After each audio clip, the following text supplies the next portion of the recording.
Hello, friends. We are here to talk about the Real Housewives of Salt Lake City. It's season 4, episode 1. So we're on the premiere. New review. I'm excited. And it's kind of crazy that this is only season 4, but I'm really excited to be doing Salt Lake City because I feel like it gives like Potomac in the early days. Like the girls that were there, the girls that were not were not. And I feel like this is the period of like, okay, hurry up, catch up because it's actually good. And I think I like the first season, like I get it, humble beginnings, but I think the last 2 seasons, 2 and 3 of Salt Lake City were really, really good. So I'm excited, and I still feel like the girls don't really like tap in like that, but I think they're starting to, especially as of last season, like with the Jen Shaw stuff and everything. So I'm excited to get into it, and the premiere was really good. So let's do it.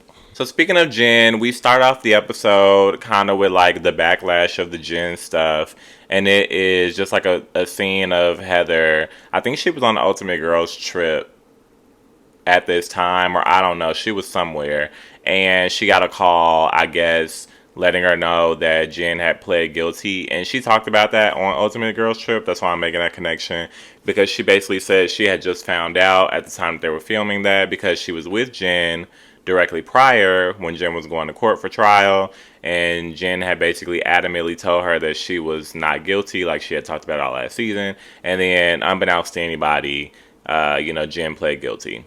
I think though that Heather had said that Jen gave her like a slight heads up phone call before. So maybe that's what that was. I don't know. Some way or another she found out like slightly before, like day of, I believe, that Jen was going to be pleading guilty. So that's this whole fallout thing, whatever.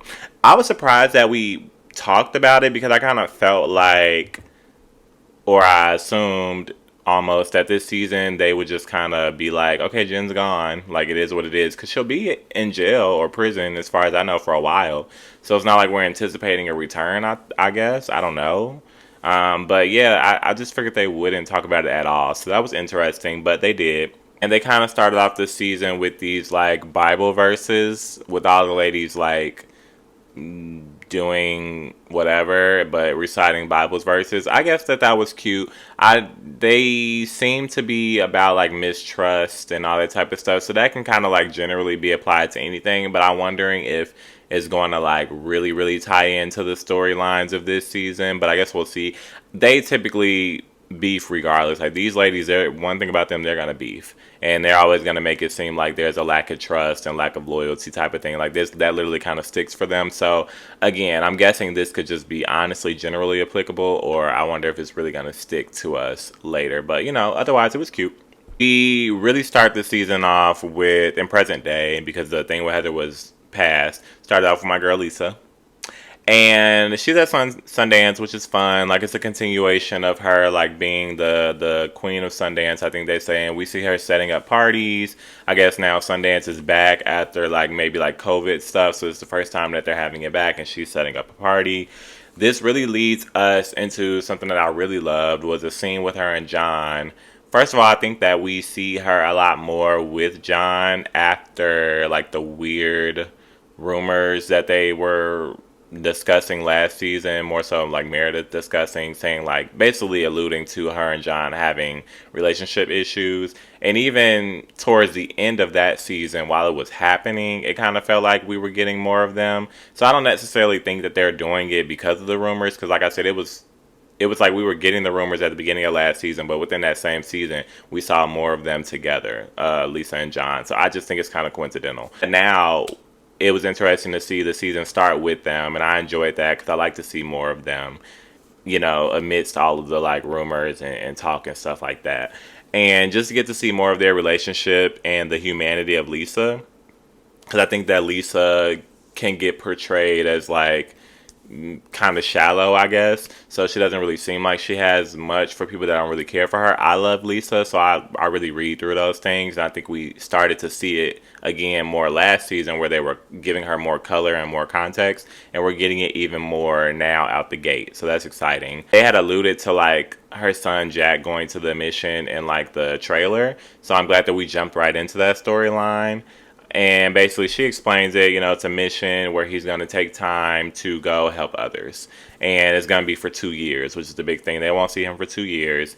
And there was obviously this storyline about him going to college, and there was a big back and forth last season. He didn't want to go to college. So now we're finding out a continuation, really good production, that he's decided to go to a mission. And he basically decided this had to have been planning it for about a year. So it's hitting Lisa and John because they're like, okay, it's been a year that I don't know. Lisa gets very emotional because she's like, he couldn't share with us. That was my biggest thing. And I asked him why we couldn't have been a part of that planning. And he says it's because he feels different than his parents. I don't know what that means. I honestly don't know, but even in watching it, just the fact that she said it was a mission and the thing was that he was going to go help people, Lisa and John have always joked about being like, I forgot the term that they use, but like new Mormons, right? Like they're Mormons, but they kind of do their own thing. Like they sell alcohol, you know what I'm saying? So they do like more nuanced things, if that's the word I should use. So I don't know if the difference that Jack, their son, is talking about is maybe like related to religion, or if he's talking about like goals. Like I'm not sure, but hopefully we get more context into that. But it was just nice watching Lisa get emotional and watching her be a mom. I feel like that's always a fun part of Housewives. Like we get to see them in a group dynamics, but it's also nice to see like what really matters to them, right? And like family and spouses and children. So I really enjoyed seeing that again because we know it's a storyline this season. So I'm glad that we kind of jumped right into it. We move on and we're with Heather, who's made some big advancement since last season, which is always fun because this is the early season of the girls. You're still seeing them grow, and at least it doesn't feel stale. Like what I'm saying. And she was like, I've been living in the same house forever since my divorce, since I moved here. So we knew she was getting a new beauty lab location, and it's finished, which is nice to see. And then she also bought a home, a big house, huge house. So that's exciting. Like I'm excited for Heather. She also tells us that she got a New York Times bestseller for her book Bad Mormon. So I'm wondering if that's going to be talked about a little bit more throughout the season instead of feeling like it's just a storyline for last season and then they move on. Like I like that the stuff from last season really is bleeding into this one. So Heather also, speaking of continuity, she also makes a note in her confessional that basically, I guess, explaining to us where she is currently is that she's been facing a lot of scrutiny, A, because of the book, obviously, Bad Mormon, and then B, because of her relationship with Jen, which is relevant, yeah, because she definitely had a weird, like, blind, stern loyalty to Jen last season, especially amidst all the weird stuff that Jen was doing aside from being convicted or pleading or whatever. So it's interesting to hear about that, and I guess that is another layer that I'm surprised that we are carrying on about Jen, even though Jen's not here. Like I do honestly, without getting too far ahead, I do honestly like how Jen is interwoven into this group, like this season, because at the end of the day she did play an integral part in the group, and they had natural relationships, and these are natural storylines that are going to continue whether Jen is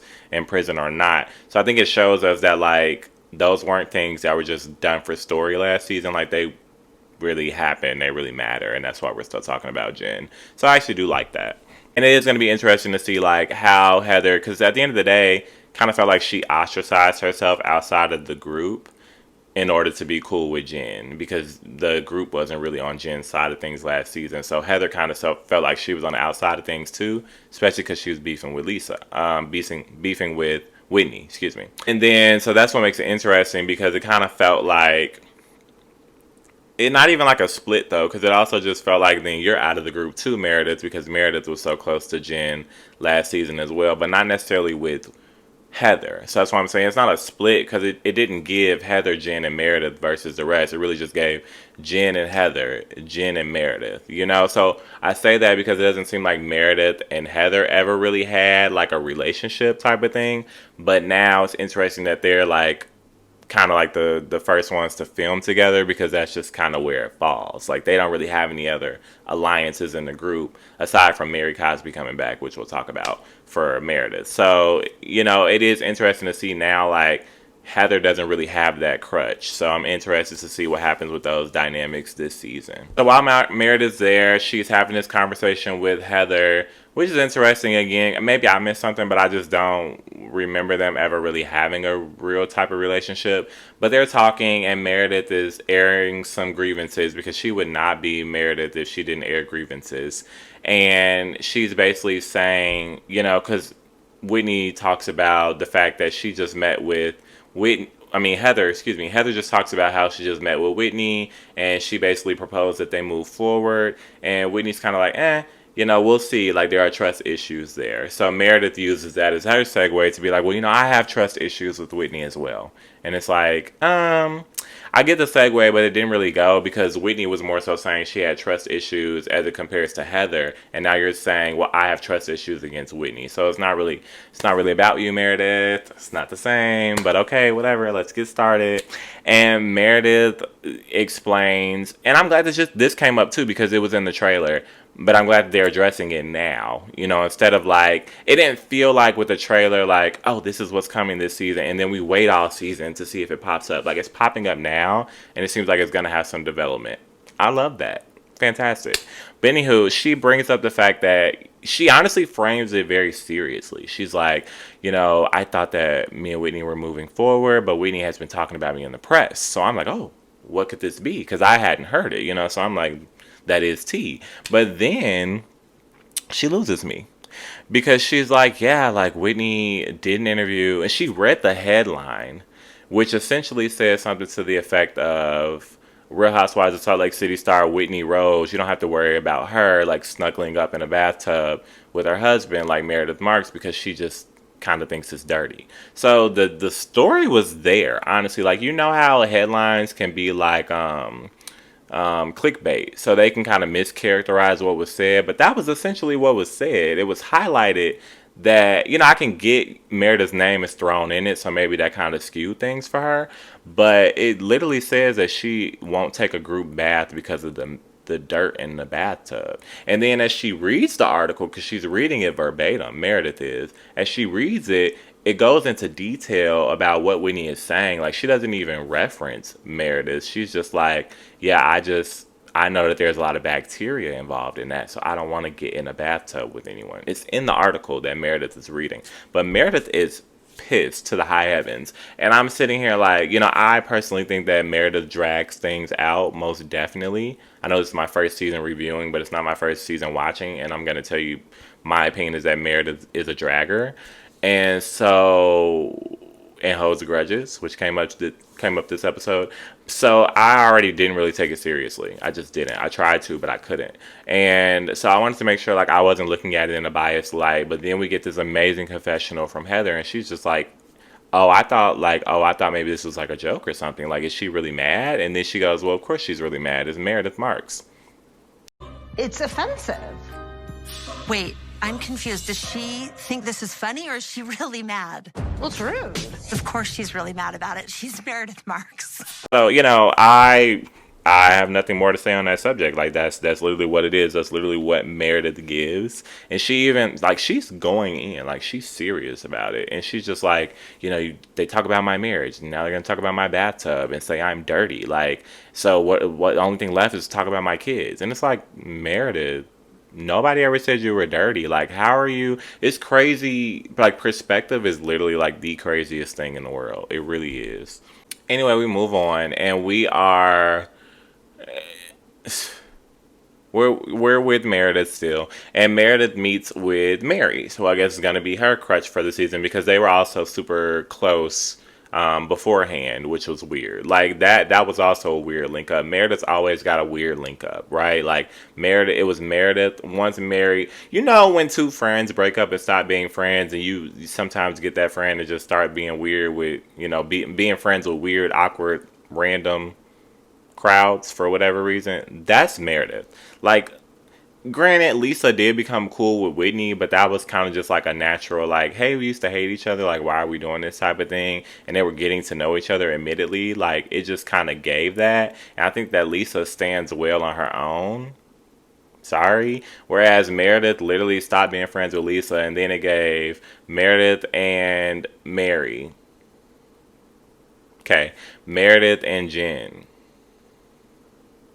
Okay. Meredith and Heather. Like, so, but I say all that today. Meredith links up with Mary. Mary's back, so we're going to give this another run. I mean, I like this for her. I like the context that was given where basically Mary says, she had been gone for a year because she missed last season. And she's like, I didn't stay in touch with anybody but Meredith, which makes sense. I mean, I don't know who else she would have stayed in touch with. But it's nice to know that they were in touch. And even if this is just like a working relationship, because I don't know how much of a friendship this is not just for TV. Like, oh, let's bring Mary back to be messy with Meredith. I think that's literally just kind of like an ally that she naturally had. So we'll see. And it's not like they really start trouble together. They don't really come to any solutions together, and they're not really great with coming to solutions. But they're not really like starting drama. So whatever. I do think that bringing Mary back, and I like Mary, if that didn't sound, I actually do enjoy Mary. I do think that bringing Mary back, episode 1 was perfect, even though she's just a friend. Like, throw it at us on episode 1. You know what I'm saying? Like, you'll watch my other reviews and you'll hear about, how I don't really love how they produce and edit these episodes and draw out the stories on these seasons. But for Salt Lake City, at least, I can say that they're very consistent with, like, because Salt Lake City just feels like chaos, like, all the time. It's just literally just a chaotic show. And so, like, throw it all at us on episode 1. Maybe episode 1 and 2. Like, throw it at us and let's see what happens. Let's see how the leaves fall. You know what I'm saying? And I think it makes for great storytelling because at the end of the day, those stories end up interweaving. We saw this last season, so... And they continue, and then we get another season. So I think it makes sense. I'm enjoying it. Having Mary back right away, I love that. Throw the girls in the mix. They also start catching up. Obviously, Meredith has to give like a catch up of last season. It was interesting though that like she didn't really necessarily like explain what happened last season, which would be typical. I wish she would have given like her overview perspective, like what the dynamics were in the group. But she didn't need to. It's just something that I kind of thought about. And then we just get really funny tidbits from it. Like, Mary, honestly, was on the top of her game, as always.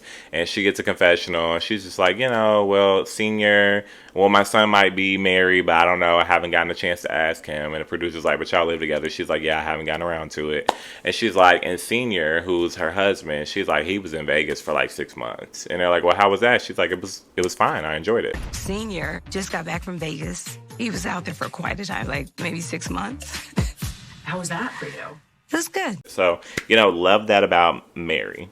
Finally, they get to talking about Jen. We're back to Jen again, which makes sense. Like I've said, I wasn't mad about this. And it felt like natural conversation. And essentially the key here is just like, they both have two different perspectives, but they kind of, it's interesting because the season when they were in cahoots, when the whole Jen jail subject started coming around, they had these same perspectives. And really it's just that like Meredith's kind of like, she pled guilty, she's gone, let's move on, it is what it is. It's kind of like the same vibe. And Mary's like, karma. Like, Mary feels like it's karma. So it's kind of where they started and that's where they ended. So I like that it was at least consistent. It wasn't a surprise to me.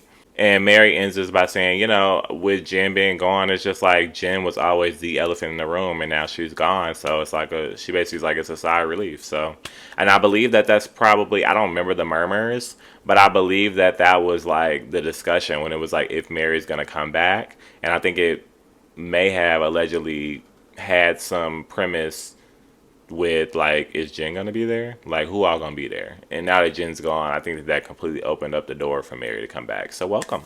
I didn't really like that they had the two newbies filmed together, like their first film coming in. Both of them was them together. Lisa joined like later, but I like that we got them first. And it's Angie K and Monica. They both they have a similar, we just met Monica, but we're learning. They have a similar perspective of where they just have a lot of shady stuff to say about Jen. Like, Angie K was obviously friends with Jen, but Jen was really weird towards her and poured that drink on her last season. So Angie K has already had this animosity, and we've seen her throw shade at Jen. So that's nothing new. But I'm really excited to see it kind of like full-fledged because I like Angie K. And I think she can read. And then Monica, she comes in, and she, almost from the trailer, felt like she was going to be like a wild card. Like, I don't know what she's going to give, which I still think she's going to bring a lot of drama, you can tell. But it seems like, I don't know, like she's very just like poised and like her story is straight and she said what she said. Like it's not so whimsical kind of feeling. So I'm enjoying that so far. But yeah, they come in shading Jen. And I like how real Angie K really just described their relationship. She was just like, I mean, we met through Jen. It wasn't really a thing, but like we decided to like pick up the pieces of our, you know, shattered relationships with Jen together. And I like that, like, don't act like y'all know each other. Don't act like, oh, our kids go to school together. We play in the park together. Like, we both knew Jen. Jen's gone, so we decided to, like, see what it gave. Like, we met through her, so hey, girl, what's up? But also because, you know, it also makes sense because Monica has tea on Jen, right? And Monica was mentioned, I believe, if I'm not mistaken, by Angie, not by name, but she was referenced by Angie in last year's reunion. But we'll get to that. It took me a while to get there, but basically Monica starts explaining, she gets us a lot at once. She starts explaining that basically, you know, Jen had lost an assistant. If we remember, Jen had like 17 assistants, so I don't know how many she keeps on deck at once or used to. But she had lost an assistant, so Monica stepped in, made sense, because again, she's always had 100 assistants, so that's believable. And essentially when she started working for Jen, Jen's just like, hey girl, like, you know, you trying to make money? And basically, allegedly, was like, kind of telling her the way of like finesse and make money and like scam or whatever. So she says Monica went to a friend of hers that she has in the Secret Service.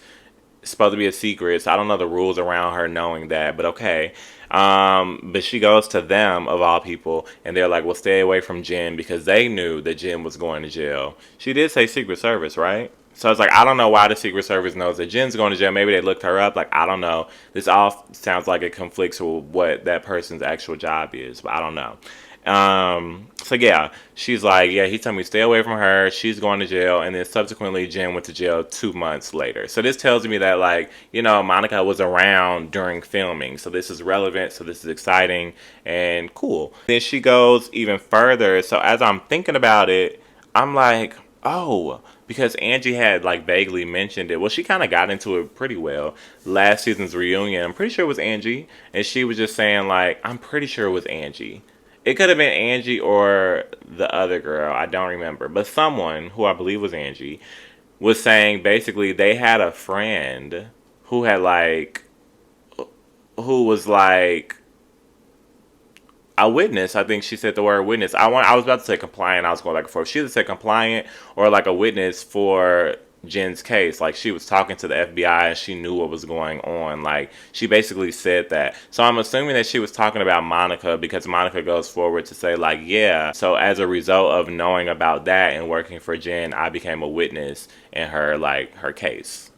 So I'm like, oh, so that really like clicked for me, and I'm like, oh, this is the girl that was being referenced. But again, I don't remember if it was by Angie or the other girl, and I wish that they would have played that clip if that's the connection to be made, or hopefully they'll go into it a little bit more, or maybe I'll just go like look on Twitter. But you know, Monica, you know, aside from the tea with Jen, all her tea comes for Jen basically, because she worked for Jen, and she's like, you know, Jen told me a lot of stuff, and basically, you know, I've heard a lot of stuff about all these ladies, and they act like they have these perfect lives, but you know, they have secrets at the end of the day, and I guess all of that came to her from Jen, and she's saying it while she's eating with Lisa and Angie K. So that's interesting. I think it was more so pointed towards Lisa, so I'm excited to see, well, interested to see where that goes.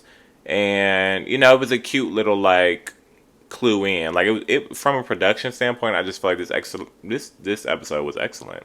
We finally get to Heather's event, and I'm not clear on what type of event it's supposed to be, but I guess it's like a brunch and then like activity and like talk, and the goal of the event is to move forward. You know, new season of television. Let's get together and say that we're going to move forward, even though we're not going to move forward.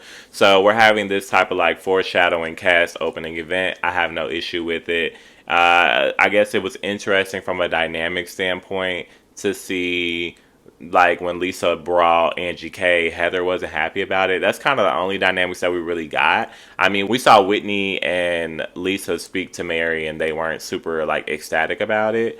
But, you know, we already know that, like, Whitney and Mary are never going to get along. They just don't like each other. So that's easy. I wasn't really understanding the whole Mary and Lisa thing, because I don't know. Like, I just know that basically Mary ended up over here because she was friends with Meredith. Like, I knew she had some issues with Lisa, but I never thought of it to be that deep. But then Lisa reveals that she got a really nasty text message from Mary last time that they chatted. So she's like, eh. But then Mary's in her confessional, like, I don't have a problem seeing Lisa. So we'll see. Like, I don't know. I don't really think that Mary has an issue with Lisa. I think Mary just be being Mary. And I think that they can get along, but we'll see. Heather then makes her, like, little speech about, you know, fresh starts just so they know why they're there. And then finally we get into the tea. We get people kind of like pulling each other aside and getting to work. Mary's the first to get to work, which I love. She's not even a full-time housewife, so good for her. And she, you know, she sits down with Heather and she's just like, well, you know, how are you feeling now that Jen's gone? And Heather gives this very basic, like, nothing answer. And she's just kind of play it off like, well, you know, like, I just feel like I was kind of loyal to Jen, you know, but, you know, it is what it is. Like, it wasn't as deep as everybody used to paint it. And Mary's like, no, you guys are pretty locked in. And she's like, yeah, well, I was locked in. Like, Jen was a lot to handle. So I guess I was really locked in. It was a lot of pressure. And then Mary's like, yeah, but you knew what you were signing up for. So you, like, enjoy being locked in. And Heather's like, well, yeah, like, I was like, so it's like, Heather, girl, you know what I'm saying? But at least we're getting this resolved, because even last season and the reunion, she was very steadfast and just like, I mean, I'm riding for Jen. Like, I don't know what to say. I'm just riding for Jen. Like, and if she's guilty, then she's guilty, but I'm riding for her. But it's like, okay, but why are you riding for her? Because she hates you and she speaks negatively about you. Even the new girl Monica says she never said anything nice about you, and she couldn't explain it. So I think it's just because Heather doesn't have an ally in the group. So she leaned on Jen. But now it's nice to see that she's comfortable, like, admitting finally, like, yeah, I was leaning on Jen. Like, it didn't really make any sense. I was there. I did it. It is what it is. But she's in prison now. So, like, I'm cool. I'm moving on. I appreciate that level of honesty from Heather, even though it took some push from Mary. So, to Mary, and thank you, Heather, I guess.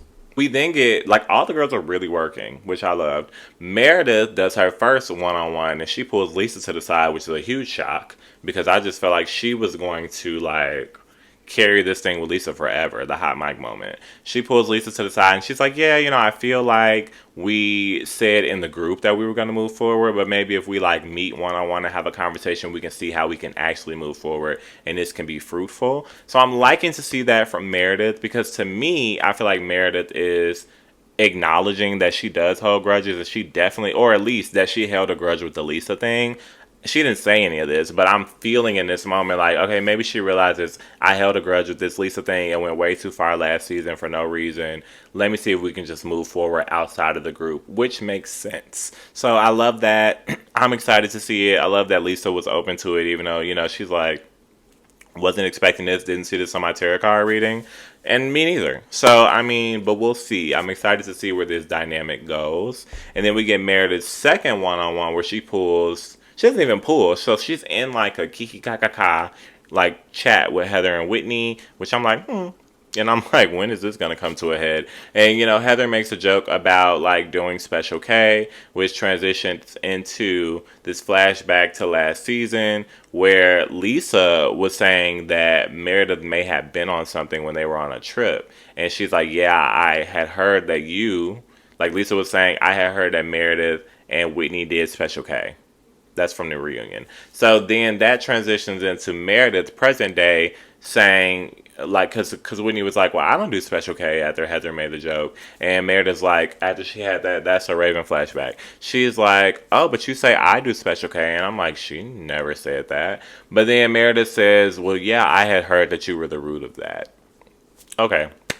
I feel like Meredith throws out these revelations quite a lot. Like, she has this big issue all the time. Like, she always has a big issue over things. But she'll add in the pretext, like, revelation just randomly, like, yeah, well, I had heard, like, somebody told me for sure that you're the one that did it. And it's like, okay, Meredith, like, first of all, this already isn't a big deal, so why are you trying to, like, create this suspense? You know what I'm saying? So she's like, I had heard, Whitney, that you're the one that said that. And it just never seems like it makes any sense, because why would Whitney spread a rumor about you doing Special K, but she was doing it with you?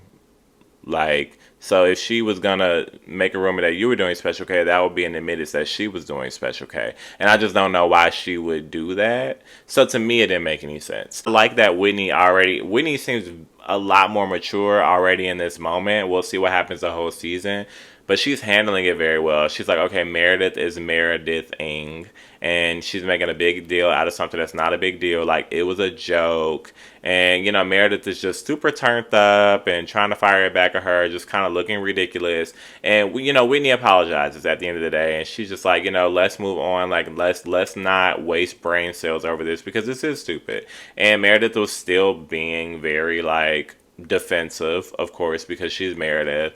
And Whitney's just like, girl, I just want to get over this because I know you hold grudges. And they have a 10-minute argument, well, back and forth about Meredith saying she does not hold grudges, which is the craziest thing I've ever heard in my life.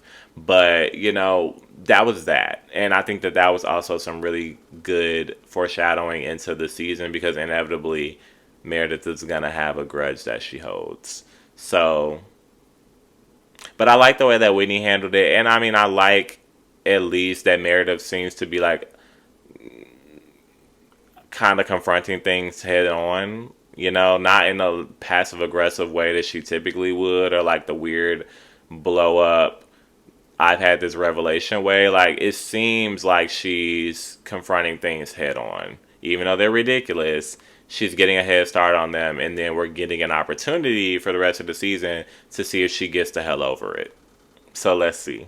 But I'm excited. I thought this was a really good, like, opening to a season, and I might actually rewatch it. And I really want to see what the girls have to say on Twitter. So I'll see you next time.